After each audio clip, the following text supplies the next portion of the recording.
देखो बेटा एक क्वेश्चन है पीएच फाइंड करना है। एनसीईआरटी से साइज का 6.41 क्वेश्चन है।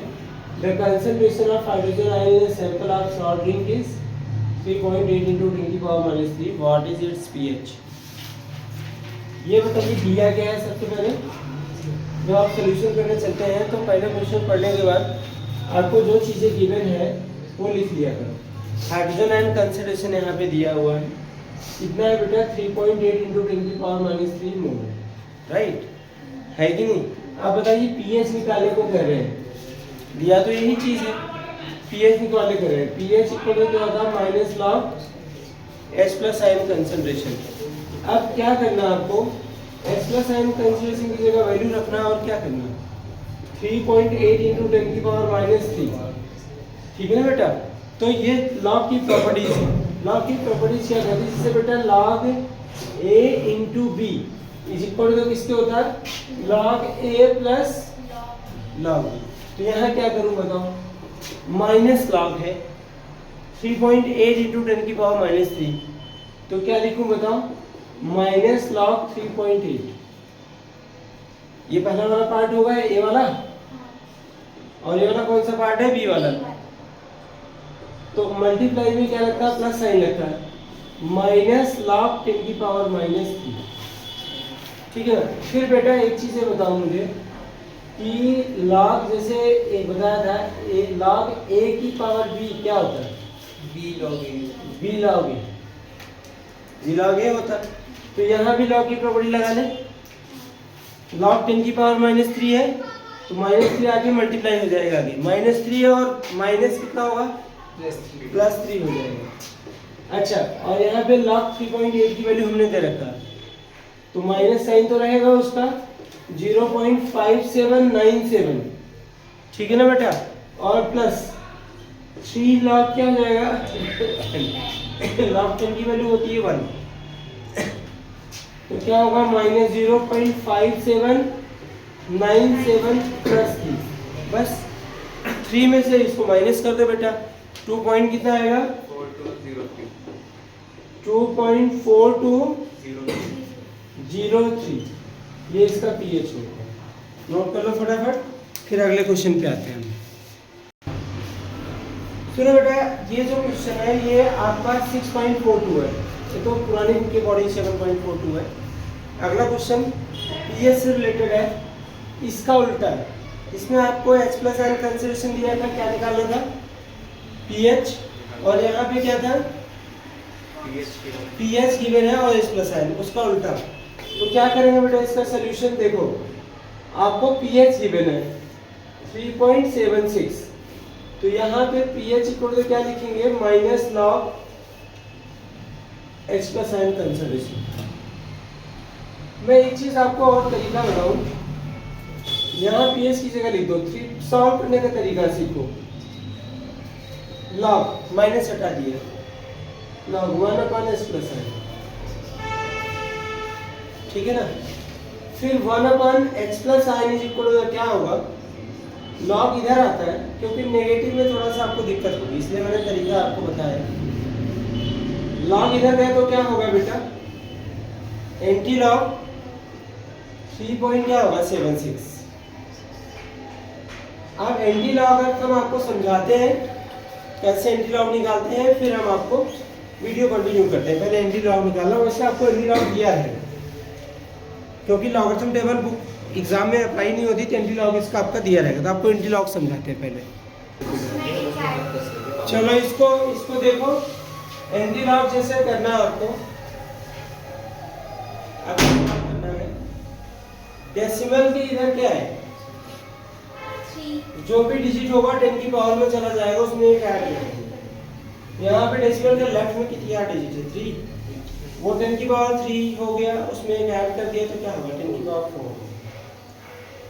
फिर हमने एंटी लॉगरिथम टेबल से देखा 0.76 का जीरो क्या होता है, तो आपने मुझे बताया ये होता है 0.575।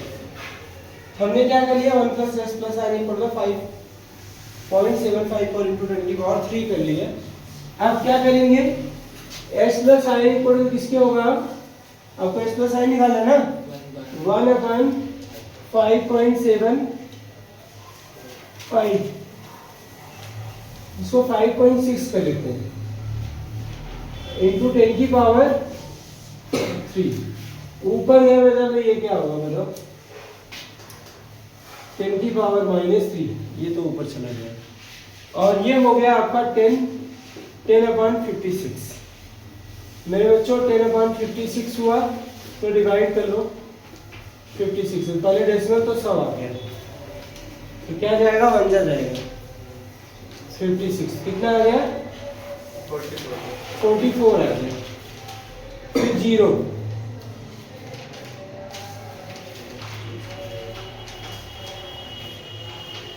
8 नहीं जाएगा 7 जाएगा। 7 6 42 और 7 5 जा 35 और 4 39। तो ये कितना आ गया बेटा 48। फिर क्या होगा 480, अब चला जाएगा 8 चला जाएगा।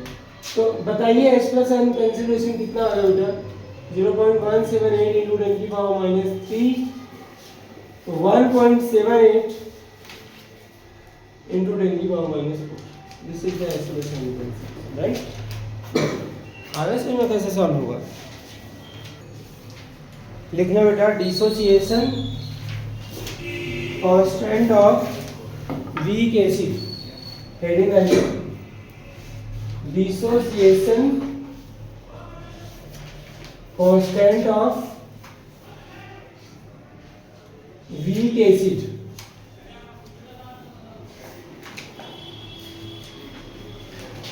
मतलब Ka,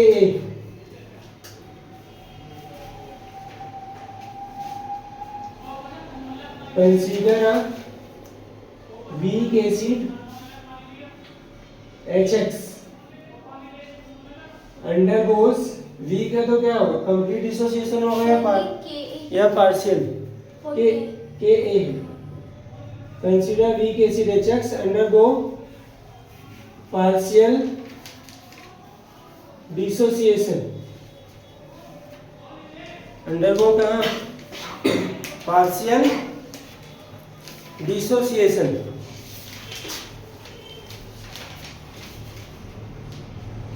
अंडरगो क्या होगा बेटा पार्शियल डिसोसिएशन, राइट। ये HX पूरा डिसोसिएशन नहीं होगा, वीक है। क्या है बेटा वीक है, ठीक है ना। तो इसका ये बताइए मुझे, अगर इसका concentration initial concentration Cl8, let इसका इनिशियल कंसंट्रेशन मतलब टाइम t0 पर C है और इसका 0 है, इसका 0, इसका क्या है 0 एट इक्विलिब्रियम, क्योंकि पूरा तो डिसोसिएट नहीं हो रहा।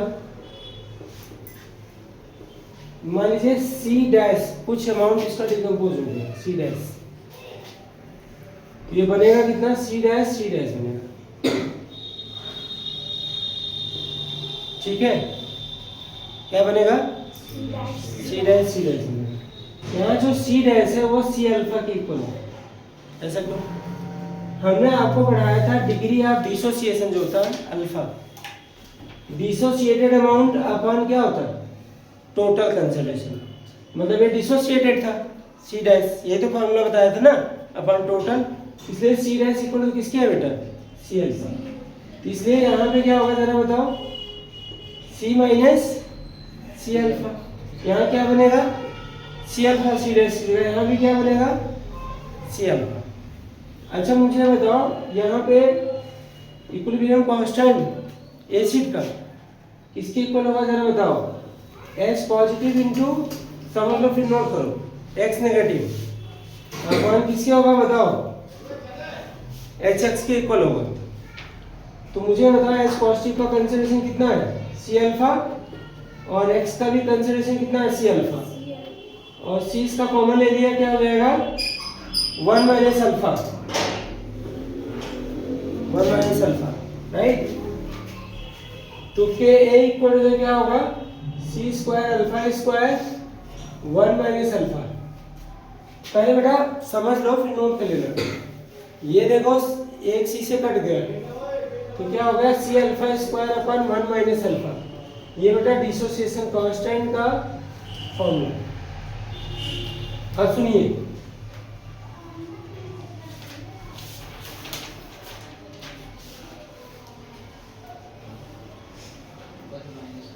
Alpha is very small as compared to 1 as compared to 1 तो 1 माइनस अल्फा किसके इक्वल होगा 1 for very weak acid for very weak acid ध्यान समझिएगा। तो मुझे बताइए कि इक्वल किसके इक्वल हो जाएगा सी अल्फा स्क्वायर का एक फॉर्मूला ये हो गया 1 माइनस अल्फा इक्वल 1 के हो गया ना। तो अल्फा स्क्वायर इक्वल किसके होगा जरा बताएंगे आप के ए अपॉन सी। किसी वीक एसिड का डिसोसिएशन कांस्टेंट निकालना है अल्फा क्या है डिग्री ऑफ डिसोसिएशन आप निकाल सकते हैं ठीक है ना भैया। सुनिए अब मुझे ये बताइए अगर H प्लस आयन कंसंट्रेशन निकालना हो तो कैसे निकालें। सी अल्फा के इक्वल है किसके इक्वल है H प्लस आयन कंसंट्रेशन किसके इक्वल है देखिए यहाँ पे क्या बताया मैंने सी डैश या सी अल्फा के इक्वल है। आप बताओ अल्फा क्या होता है के अपॉन सी होता है ना। सी अंदर जाके क्या हो जाएगा के इंटू सी। H प्लस आयन कंसंट्रेशन का फॉर्मूला ये होगा इतना नोट करो फिर आगे बताते हैं। रिकॉर्डिंग चल रही है देखो बेटा यहाँ पे H प्लस आयन कंसंट्रेशन दिया है तो you can find the pH of weak acid. किसी वीक एसिड का पीएच निकालना है जो 100% डिसोसिएट नहीं होना। आपका जो पीएच निकालते थे उसमें एसिड 100% डिसोसिएट हो जाता था उसका H प्लस आयन लगा के निकाल लेते थे। जो 100% डिसोसिएट नहीं होता उसके लिए ये है फॉर्मूला। आएगी नहीं बात सुनिए। और मैं एक चीज बताऊं एसिडिक स्ट्रेंथ जो होता है वो डाइक्रोमेटिक किसके होगा के और इन्वर्सिव किसके होता है बेटा पीके। किसी भी एसिडिक स्ट्रेंथ के अगर ज्यादा होगा तो ज्यादा एसिडिक होगा पीके ज्यादा होगा तो एसिडिक स्ट्रेंथ क्या होगा कम होगा। इन्वर्सिव प्रोसेस है तो प्लीज नोट डाउन ये किसके लिए है बताइए ये किसके लिए है ये वीक एसिड के लिए जो 100% डिसोसिएट नहीं होता उनके लिए पीएच कैसे निकालेंगे H प्लस आयन कैसे निकालेंगे डिग्री ऑफ डिसोसिएशन कैसे निकालेंगे उसका डिसोसिएशन कांस्टेंट सी दिया रहेगा ये सब फाइंड कर सकते हैं ठीक है ओके।